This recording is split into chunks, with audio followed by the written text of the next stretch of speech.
ৰাজ্যত দ্ৰুতগতিত বৃদ্ধি পাইছে অৰুণোদয় ভুৱা হিতাধিকাৰীৰ সংখ্যা। ইতিমধ্যে ভুৱা হিতাধিকাৰী লৈ বিত্ত বিভাগৰ তৰফৰ পৰা জাৰি কৰা হৈছে এক গুৰুত্বপূৰ্ণ নিৰ্দেশনা। শীঘ্ৰেই যিসকল অৰুণোদয় ভুৱা হিতাধিকাৰী আছে, সেই ভুৱা হিতাধিকাৰীসকলে আঁচনিৰ পৰা নাম প্ৰত্যাহাৰ কৰিব লাগিব। 24 ডিচেম্বৰৰ পূৰ্বে কৰিব লাগিব এই কাম-কাজসমূহ। অন্যথা এই কাম-কাজসমূহ তেওঁলোকে যদি নকৰে, তেন্তে সেই ভুৱা হিতাধিকাৰীসকলৰ ওপৰত বিহিত ব্যৱস্থা গ্ৰহণ কৰিব বুলি ইতিমধ্যে চৰকাৰৰ তৰফৰ পৰা সদৰি কৰা হৈছে।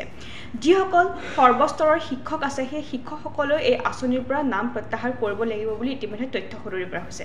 ইয়াৰ উপৰিও চৰকাৰী চাকৰিয়ালৰ পৰা আৰম্ভ কৰি পেঞ্চনৰ পৰিয়ালৰ যিসকল লোক আছে, অৰ্থাৎ পেঞ্চন লাভ যিসকল লোকে কৰে, তেওঁলোকৰ পৰিয়ালবৰ্গৰ লোকসকলেও অৰুণোদয় আঁচনি লাভ কৰিব নোৱাৰিব বুলি ইতিমধ্যে চৰকাৰৰ তৰফৰ পৰা সদৰি কৰা হৈছে। আৰু তেওঁলোকৰ নাম যদি অৰুণোদয় তালিকাত যদি আছে, তেন্তে সেই তালিকাৰ পৰা তেওঁলোকে শীঘ্ৰে নামসমূহ প্ৰত্যাহাৰ কৰিব লাগিব বুলি ইতিমধ্যে জানিব পৰা গৈছে। ইয়াৰ উপৰিও অংগনবাড়ী কৰ্মীৰ পৰা আৰম্ভ কৰি গাঁও পঞ্চায়ত প্ৰধানৰ যিসকল লোক আছে, সেই লোকসকলেও অৰুণোদয় আঁচনিৰ পৰা নামসমূহ প্ৰত্যাহাৰ কৰিব লাগিব বুলি চৰকাৰৰ তৰফৰ পৰা নিৰ্দেশ প্ৰদান কৰা হৈছে।